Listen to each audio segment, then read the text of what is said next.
What's going on with y'all? Thanks for tuning in to Savage Studios. You already know it's much love, much respect on this side of town every time you rock with your boy. Hot coffee. So, today we got a funny story, guys. Not too funny though, because it's very unfortunate. But funny in the sense of how old boy looks, man. He just looks like a cake snatcher, man. He just looks like he's trying to just take advantage of somebody or prey on somebody. So this story that I'm gonna be reading off on this other phone, so we can have accurate details of the info. It's pretty crazy, man. There's always these big debates going on around YouTube on who's the biggest cake snatcher. You know, I don't want to use the wrong word and get flagged for it, but because I guess they trip on this, but who's the biggest cake snatcher out there? And man, Anthony Moore. This man, Anthony Moore, he is pretty high up there, if you ask me, man. With the eye patch and all, he's got the eye patch and all. To top it off, the man's nickname is Patches. Okay, so I'm trying my hardest not to laugh because it's a very unfortunate situation for the person who, lost his cakes over 80 times. It's alleged that this man, Patches, was taking this other man's cakes, identity withheld, which is cool. I ain't trying to put him out there anyways and make his life harder than it already is. I'll include the link in the description on where you can look this article up. But it's reported that this happened over 80 times. Wow, 80 times. You gotta ask yourself, man. I'm not trying to smut the man up or put him in any kind of, wrong light. But after 80 times, it's a question of whether or not you might just be enjoying this. You might not just be enabling this. Because to let anything happen to you for 80 times in a row, you got to be okay with it, in my opinion. Unless, like, the guard. Now, it's reported that he didn't want to say anything. He didn't want to report it to anybody because he's saying that his celly, Patches, had control over the COs. Probably had some kind of influence, some kind of sway. I don't know what kind of pull he had with the COs. I don't know what they were exchanging with each other or whatever the case may be. But for whatever reason, I don't know the identity of the victim. I don't know his situation or what his mental stability is like. I don't know if he was young, if he was old. My honest guess, I think he was young, first termer. I think he slid in there with this older dude, Patches. And it says in the report that Patches told him that he had murdered somebody in prison as well. So he was already like, man, my celly's a lifer. He's already done killed somebody. And the exact statement where it all began was when Patches told him he wasn't bisexual, he must be trisexual, for he'd try anything. Now, I don't know about you guys. I never had no celly tell me nothing like that, man. And if he was to ever, for 1 second, tell me anything like that, well, it looks like I'm not coming home. It looks like I'm not meeting that parole date.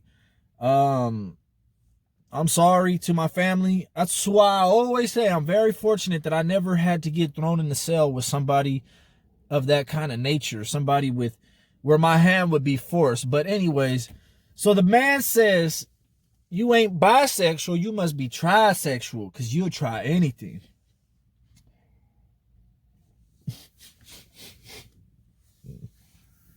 That's a cold ass pickup line. That's a cold line. He straight went into straight predator mode, straight preying on the weak. That's why I'm thinking his celly the victim must have been a younger dude.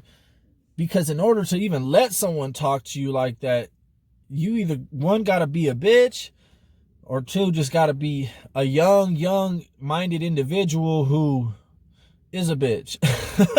Because no matter how young, I know them boys in juvenile hall will fire your ass up for saying something like that. I would have laid you out in juvenile hall as a kid if you was to get at me with something like that. That's some shit you grow up and you see it in the movies. That's like textbook movie stuff right there, you know? Hey, you gonna eat your cornbread, blah, blah, blah. So nevertheless, let's see what happened. Let's figure out what happened with the case. I guess he's being charged with a battery right now. He's not even being charged with all these rapes. He's charged with aggravated battery causing harm because I guess the victim in the case had to go to the hospital at one point and his ear turned into cauliflower ear because I guess he was probably, you know, getting punched, beat up. Dude was probably hitting it from the back, punching him in the side of the head. One can only start to, you know, play the vision of what you're hearing or reading in your head, and it just seems weird that he would only punch him in the ear. So whatever. Anyhow, nearly 10 years later. Oh, and then they're even saying that all the neighbors in the other cells were also saying that they were suspecting him of being raped. They had been suspecting him for a while of being raped because the victim was not coming out of his cell. He was taking his dinner in the cell. He wasn't talking. He was just shutting down and isolating himself. And who knows what else they hear. The thing about prison, no matter where you go, there's always a ventilation system that has to run through the whole prison, whether you're in the SHU, the hole, wherever. Sometimes you can only communicate with 2 cells, which are up and down. Sometimes you can communicate with 4. And then there's some prisons where you can get on the vent and talk to people all the way down the tier. So who knows what they heard through the vent. You know, it's a very popular thing to cover up your vent because you don't want your neighbors to hear your guys' business. And, you know, if you're politicking, you talk low anyways, but you don't want everybody in your mix.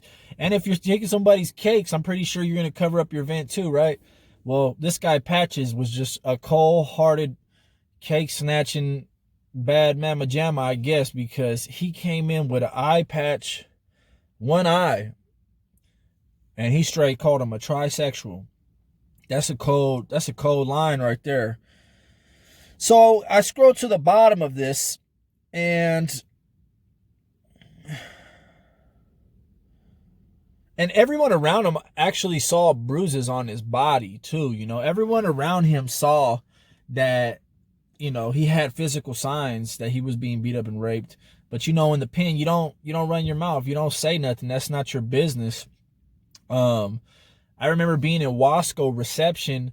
I was already SNY at this time, and the COs actually knew about a black named Coolio, and he was going in there with a Vietnamese.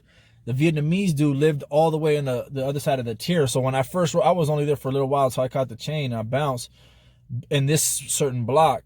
But I had heard some like commotion downstairs late at night, like 2 people talking on the door. Coolio was threatening him on the tier, and the CO was like joking around with him. He was basically just giving him the green light to do whatever he had to do, you know, make good on his threats. So the next day, so I'm telling my celly like, hey, what's going on with all that? He's like, oh man, that's that dude Coolio. That dude all the way over there. He's got some bad charges, so he's making him his bitch. He's like, he has him shave his back in the shower.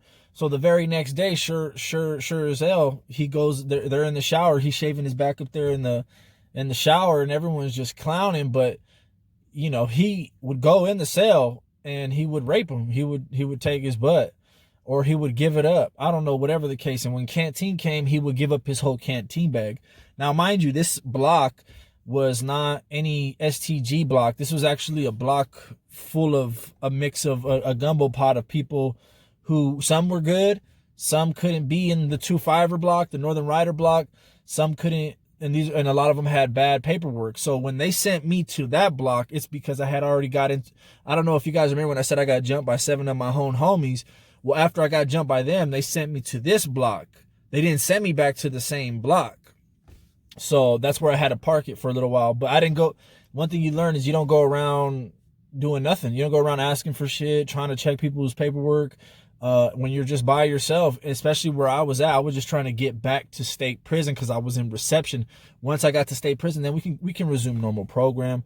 But I just think it was crazy because I tripped out on the whole aspect of it, because that's the old school prison experience. Like, that's the prison in the 80s that BGF, the MA, Aryan Brotherhood, all them dudes were in prison with that kind of activities going on around them. It all started to stop and dissipate. But that's where it all kind of started, was that like dog eat dog, dudes getting his cakes took in the cell, getting his canteen took. Eventually, I guess the little Asian dude couldn't take it no more. He ended up bouncing or whatever. But I really just like, I trip out on these dudes, man, how they can, over 80 times, man. This guy, over 80 times with an eye patch, though. So, I don't know. You guys let me know what you think. After 80 times, you think old boy just liked it? Wanted it, accepted it? Or do you actually think that he was forcefully losing his cakes over 80 times? I'm really interested to see what you guys think, because you guys know my opinion. And the crazy thing is, for the battery, that he wasn't even charged with rape. It doesn't say he was charged with rape. Maybe now they're pushing a complaint. But the charges that he was supposed to be filed on, which was the battery, sexual battery, actually. Yeah, it was the rape. The sexual battery, they were never filed. The court never filed them, according to this report. So I'll look into it. But, oh, and then another thing so Patches Patches had done this before too, guys. Like, it literally says that he went through his personal stuff, got all of the victims' families' addresses, obviously made threats to the family. This victim has to be a younger dude. But imagine if the pen was like it used to be back in the 80s. This kind of stuff was accepted. This kind of stuff happened. Every race, I repeat, every race partook in this stuff. Every race was doing this. Mexicans, blacks, whites, no matter what. I had dropped a Booty Bandit video a while back, and I get so many comments from the African American community talking about, hey, bruh, Mexicans be on that too. What is you talking about? There's a big misunderstanding, because I never said Mexicans don't partake in that kind of stuff or didn't do it. All I'm saying is Southsider, Sureño politics, MA politics, that stuff has been done away with for a long time, and you don't see that stuff on the main line with Mexican Southsiders. Can't speak for everybody else, but I'm sure they don't do it. Bulldogs, Norteños, etc. They don't play that either. Now, and all I was saying is the races who can still do that kind of stuff is the blacks. The whites can't even do it anymore. Does that mean that hella Mexicans are not into that kind of stuff? No, that's not what I'm saying. I'm just saying that they're prohibited from being able to get into that. I got a message from somebody saying he was an active Sureño the other day, asking me to make a video about what happens to GP homies who are gay, because I guess he had something going with his celly. Now, he was an active Southsider. Obviously, he wasn't doing that while he was in the pen. He had said something about he had almost got caught and it was hard to hide it and something like that. I don't know nothing about that. I've never seen that amongst Southsider ranks, but hey, it does happen. It does happen. So let me clarify this right now. Every race partakes. Every race partook. But imagine if it was like back in the day, y'all. Imagine if that stuff was still accepted. You could pawn off your celly's ass for a carton of cigarettes, or you could pawn off your celly's ass for a new TV or something. That was real dog eat dog way of living. You know what I mean? So it's just crazy how now things have changed so much to now people will be like, hey, trash, piece of this, piece of that. But it's like, bro, your big homies probably were doing that, dog. Your big homies were probably, up in that business, bro. And it's just more proof that the times change.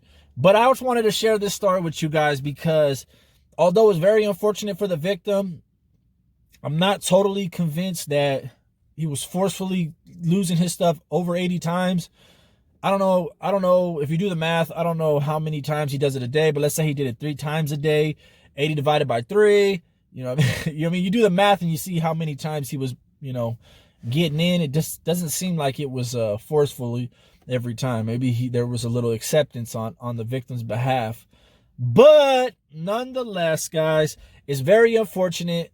The dude Patches is a sick character with his damn eye patch.